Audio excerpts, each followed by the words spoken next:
Welcome to Financia Scope, where we make managing your money simple and stress-free. Imagine having total control over your finances, without the confusion and without the worry. That's what we're here to help you achieve. In today's video, we're breaking down the basics of personal finance step by step. Whether you're looking to build a budget, eliminate debt, or start investing, we've got you covered. So if you're ready to stop feeling overwhelmed by money and start taking control of your financial future, you're in the right place.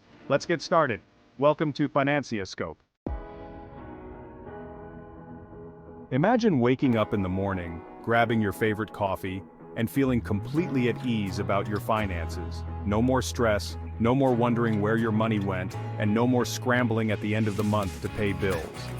What if I told you that this kind of financial freedom is entirely within your reach? It doesn't matter if you're just starting out, or if you've been trying to manage your money for years.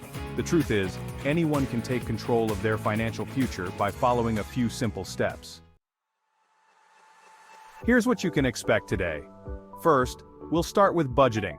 How to build a budget that actually works for your life, not against it.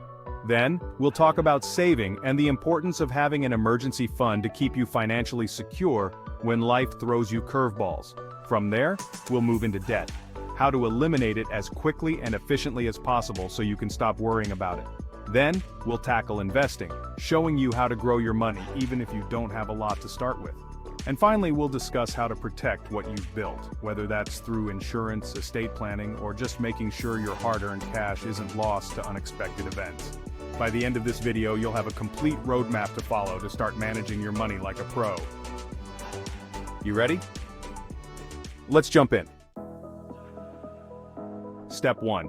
Create a budget that works for you. Let's start with the foundation of all personal finance, budgeting. Now, I know what you're thinking. Budgeting gets a bad rap. For many people, the word budget conjures up images of strict rules, endless tracking, and having to say no to everything fun. But the truth is, budgeting isn't about restrictions. It's about control over your money, your life, and your future. When done right, a budget actually gives you more freedom, not less. So how do we create a budget that works? Track your income and expenses. The first step is understanding where your money is coming from and where it's going. Grab a notebook, a spreadsheet, or a budgeting app like Mint, YNAB, you need a budget, or Pocket Guard, whatever works for you. Start by listing every source of income. This might be your paycheck from a job, side hustle income, or even money from things like student loans or family help. Everything counts. Now here's the tough part. Track every single expense. And I mean everything. Your rent or mortgage, utility bills, groceries, transportation, that Netflix subscription you forgot about, and yes, even those coffee runs. It's important to know where each dollar is going so you can start making intentional choices about how you spend. The 50-30-20 rule. Once you've got your income and expenses down, it's time to start organizing your spending into categories. One popular method is the 50-30-20 rule. Here's how it breaks down. 50% of your income should go towards needs. These are things like housing, groceries, utilities, transportation, and insurance. Basically, anything essential to your day-to-day life. 30% of your income can go towards wants. This is where you get to enjoy life. Dining out, entertainment, shopping, travel. Yes, you're allowed to spend money on fun things. 20% of your income goes towards savings and debt repayment. This is the category that sets you up for the future. We'll talk more about savings and debt in a bit. Now, these percentages are guidelines, not hard and fast rules. Depending on your situation, you might need to adjust them. The key is balance. Make sure you're covering your needs, but also setting aside enough for savings and some fun. Stick to the plan. Creating a budget is the easy part. Sticking to it is where the challenge lies. Here's a tip: automate as much as you can. Set up automatic transfers to your savings account. Schedule bill payments in advance and consider using cash for discretionary spending. It's a lot harder to overspend when you can physically see the money leaving your hands. Budgeting isn't about perfection. Some months will be better than others. The goal is to build awareness and get better at managing your money over time. Step 2. Build an emergency fund. Let's talk about something that can save you a whole lot of stress: an emergency fund. If there's one thing you can be sure of in life, it's that unexpected expenses will come up. The car will need repairs, you'll have a surprise medical bill, or you might lose your job. And when that happens, you want to be prepared. How much should you save? An emergency fund is a cash reserve that you set aside for true emergencies. The general rule of thumb is to have 3 to 6 months worth of living expenses saved up. If that sounds like a lot, don't panic. You don't have to save it all at once. Start small. Even having $500 or $1,000 set aside can make a big difference in your financial security. To figure out how much you need, add up your essential monthly expenses. Things like rent, utilities, groceries, and minimum debt payments. Then multiply that by 3 or 6 to get your target emergency fund amount. Where to keep it? Your emergency fund should be easily accessible, but not so accessible that you'll be tempted to dip into it for non-emergencies. The best place to keep it is in a high-yield savings account. These accounts offer better interest rates than traditional savings accounts, so your money can grow while still being available when you need it. And remember, this fund is for emergencies only. Not for vacations, not for new gadgets, not for impulse purchases. Guard this fund like it's your financial safety net, because it is. Step 3. Eliminate debt without losing your mind. Debt can feel overwhelming, like you're carrying a huge weight on your shoulders. But the good news is, you can eliminate it. And you can do it without losing your mind.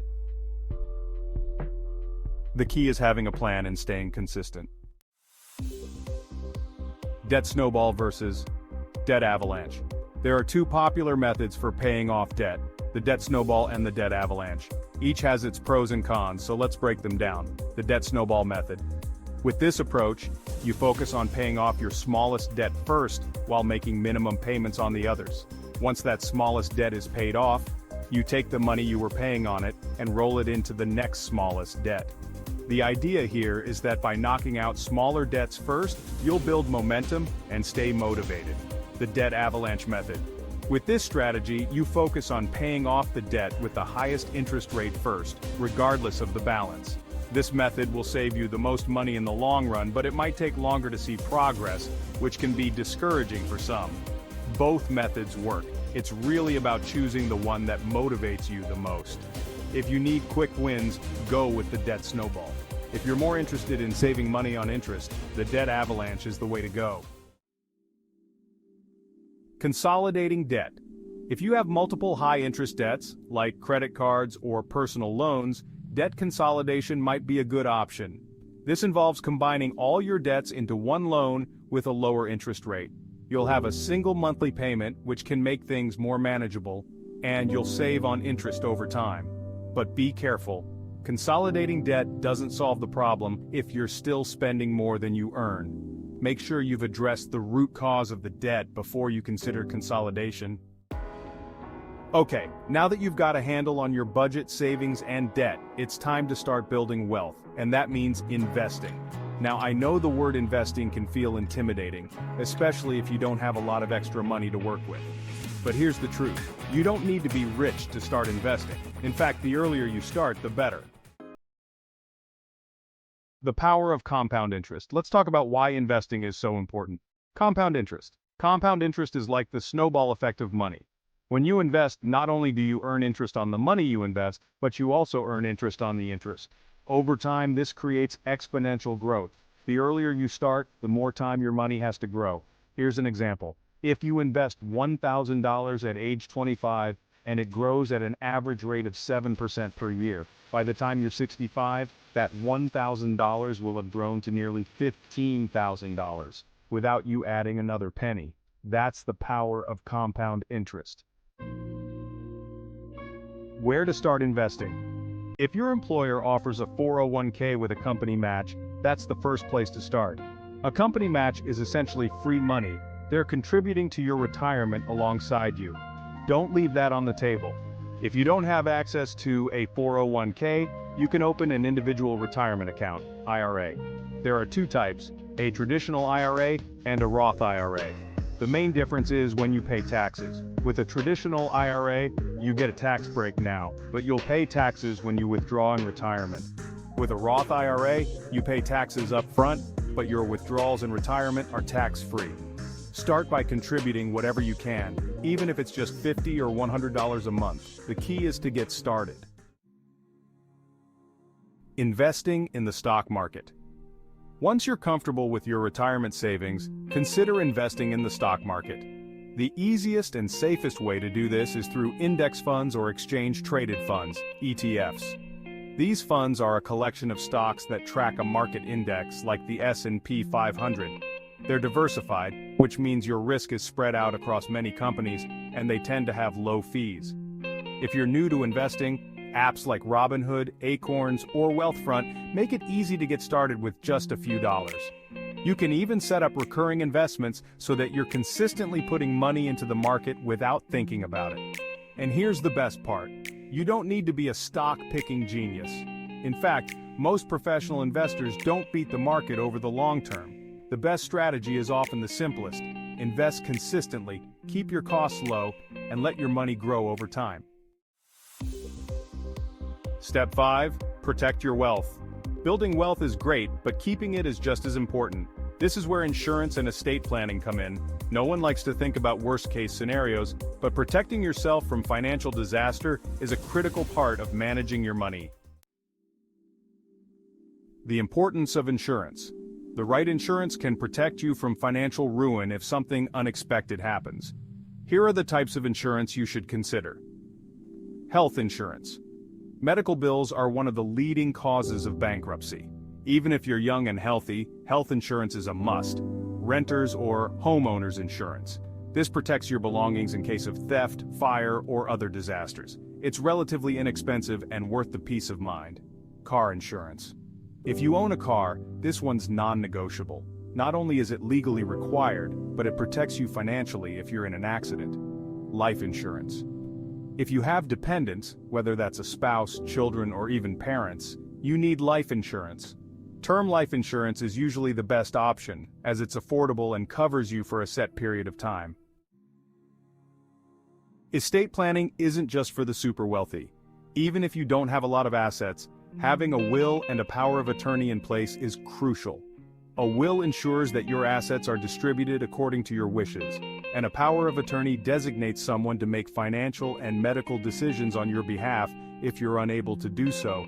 Without these documents, your family could be left dealing with legal battles and financial chaos.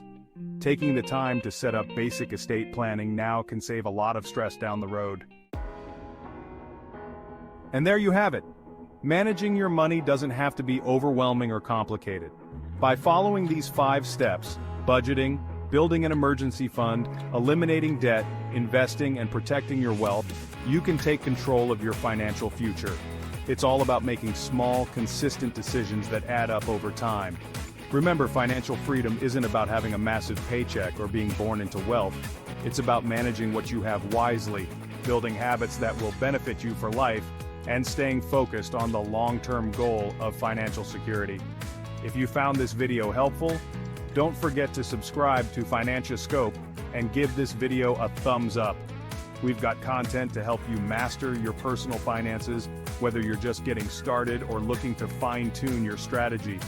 Check out our other videos for more tips on saving, investing, and building wealth.